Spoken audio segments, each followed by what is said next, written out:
Bonjour, je suis Jody. Et aujourd'hui, j'ai envie de vous parler d'une chose très simple. Tellement simple que la plupart du temps, on passe complètement à côté. On connaît tous ces pensées. Quand ce problème sera réglé, je pourrai enfin souffler. Quand j'aurai plus d'argent, je pourrai enfin me détendre. Ou quand je serai en couple, je serai enfin heureux. Quand j'aurai trouvé ma place, je pourrai vraiment m'épanouir. Ou quand j'aurai atteint la paix, tout sera enfin parfait. Et tout cela semble très raisonnable, parce que oui, il y a des problèmes à régler. Il y a des douleurs, des manques, des fatigues, des attentes. Le mental a toujours d'excellents arguments pour nous expliquer qu'ici et maintenant, ce n'est pas suffisant. C'est pas assez confortable. On n'est pas assez reconnu, pas assez sécurisé. Tout de suite, c'est pas assez lumineux, pas assez spirituel même peut-être.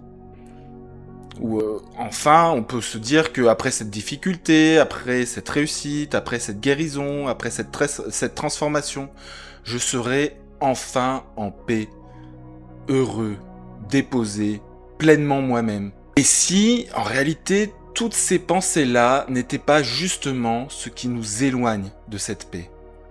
Prenons un instant. Où se déroule réellement notre vie? Notre passé n'est plus là. Il apparaît maintenant sous la forme d'un souvenir. Le futur n'est pas encore là.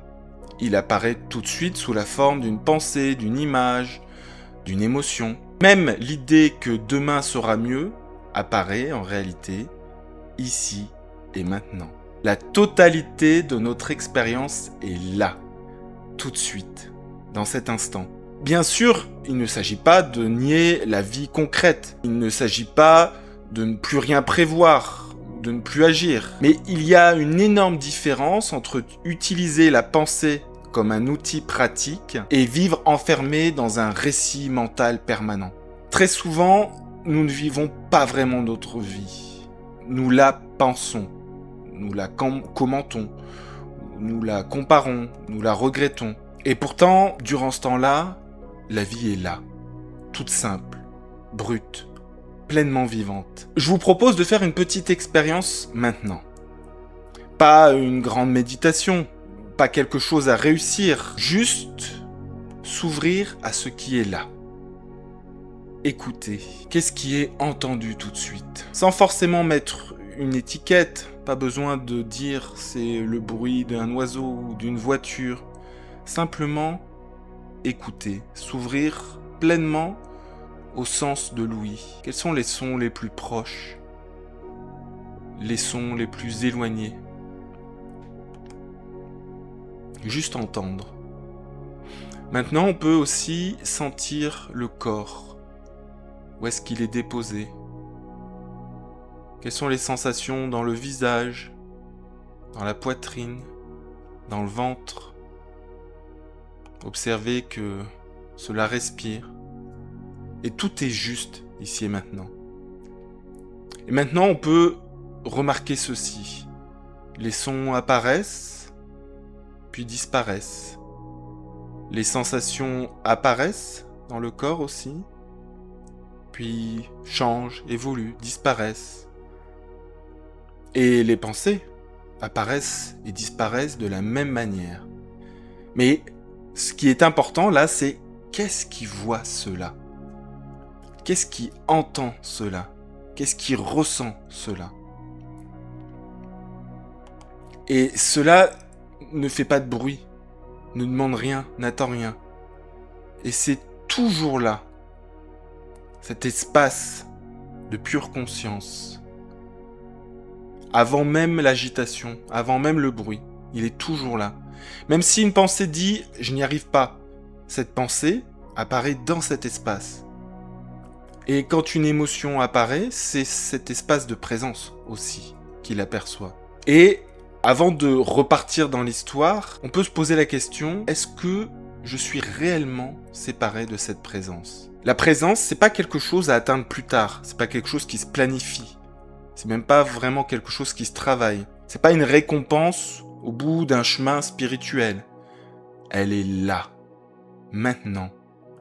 Même au milieu du bazar, même au milieu des pensées agitées, même lorsqu'il y a une émotion inconfortable. Et paradoxalement, c'est quand on cesse de fuir toutes les pensées, toutes ces émotions, que l'on tombe pleinement en présence. Tout ne devient pas forcément agréable, et simplement la lutte cesse. Et on observe à ce moment-là qu'il y a une sensation, qu'il y a une situation, et qu'il y a cet espace dans lequel tout cela apparaît. Et cet espace, lui, n'est pas en guerre. J'aime particulièrement les sens parce que lorsqu'on est pleinement relié à ces sens, on n'est pas dans le demain. C'est maintenant qu'on entend, qu'on voit, qu'on ressent. Et parmi les sens, il y en a un que j'aime particulièrement, c'est le sens de l'odorat. Un parfum, ça ne se pense pas, ça se reçoit. Il entre, il touche le corps, il traverse des couches de mental avec une simplicité désarmante. Et c'est pour ça que j'utilise souvent l'olfaction dans mes accompagnements ou même simplement pour moi-même. Et dans les différentes huiles essentielles que j'utilise pour ça, il y a notamment l'oliban, qui est un parfum résineux, profond, lumineux. Il peut nous aider à sortir de notre récit mental, de notre histoire personnelle. Il invite simplement à dissiper ce qu'on appelle en sanskrit maya, l'illusion. Cette tendance à prendre les pensées pour la réalité. Dans les autres huiles essentielles que j'adore utiliser, notamment dans ce travail, il y a par exemple le vétiver, qui lui nous ramène dans le corps. Il descend profondément, il permet de tout ralentir. Il nous enracine dans l'ici et maintenant. Alors quand le mental part dans tous les sens, son parfum terreux, racinaire, peut nous aider à revenir dans les sensations dans les jambes, dans les pieds, dans le bassin. Il nous ramène vers le sol. Alors je mettrai les références de ces huiles essentielles si elles vous intéressent dans la description de cette vidéo. Ce qu'il y a à noter, c'est que les plantes ne font pas le chemin à notre place. Elles nous accompagnent, elles nous rappellent, elles ouvrent une porte. Et cette porte est toujours ici. Si ça vous intéresse, vous pouvez le faire un peu plus tard avec une touche à sentir, par exemple, comme celle-ci, ou un mouchoir sur laquelle vous allez déposer une petite goutte d'huile essentielle, par exemple justement l'oliban ou le vétiver. D'ailleurs, si vous souhaitez le faire maintenant, vous pouvez. Mettez cette petite goutte comme ça.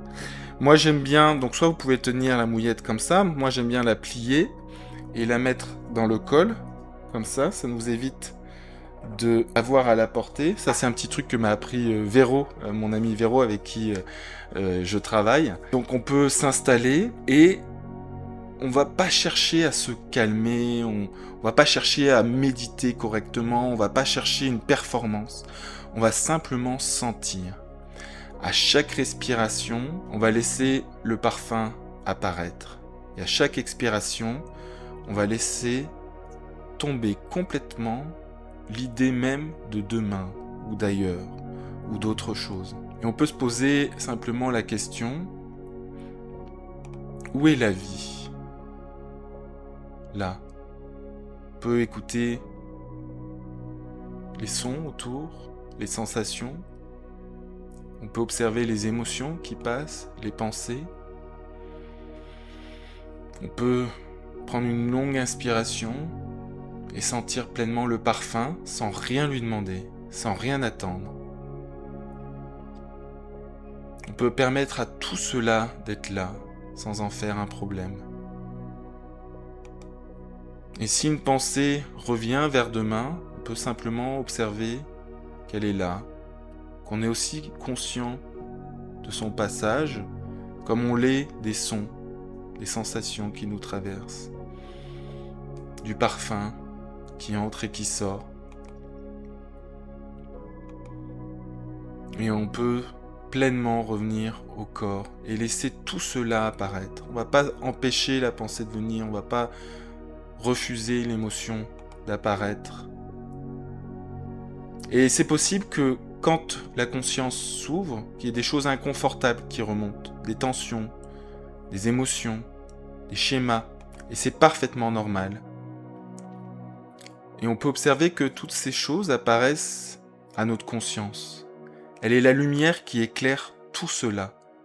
Et quand les choses sont vues, réellement vues pour ce qu'elles sont, une sensation, une émotion, une pensée, elles perdent peu à peu de leur pouvoir. Une pensée, lorsqu'elle est vue comme une pensée, n'est plus une prison. Une émotion, lorsqu'elle est vue pour ce qu'elle est, un ensemble de sensations, toute la notion de drame tombe à ce moment-là, et on peut la laisser nous traverser. Lorsqu'un schéma apparaît, et qu'il est vu, on peut avoir le choix à ce moment-là, de l'alimenter ou pas. Et ne pas l'alimenter, c'est simplement revenir, sans rien repousser, dans l'ici et maintenant. Petit à petit, on peut observer que le silence, à ce moment-là, prend le pas sur le bruit. Pas un silence vide, mais un silence vivant. Un silence dans lequel les sons, les couleurs, les relations, les gestes deviennent plus intenses. Et c'est cela que j'aime vraiment accompagner. Ce retour à l'évidence, ce retour au corps, ce retour à l'être. Ce moment où quelqu'un voit que sa vie n'est pas demain, pas quand tout sera réglé, qu'elle n'est pas quand elle sera enfin, quand cette personne sera enfin devenue quelqu'un d'autre. Et dans mes accompagnements individuels et dans mes retraites, dans mon travail avec les plantes, on revient ensemble à ça, à la réalité telle qu'elle est, le souffle, les sensations, la nature, les pensées qui passent, les émotions qui passent. Et on met la conscience un peu plus sur le silence, cet espace dans lequel tout cela vit. Et on se pose ensemble la question simple, où est la vie si ce n'est qu'ici et maintenant?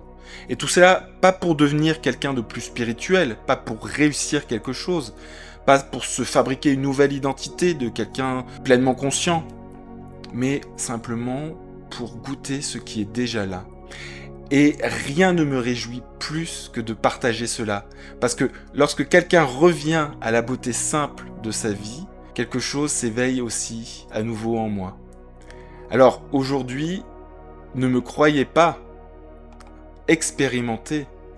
Et je vous mets dans la description mes accompagnements, mes retraites, toutes les formations que j'anime. Et tout de suite, ici, maintenant, je vous remercie vraiment pour votre présence. Et je vous dis avec plein d'amour, à très bientôt. Ciao.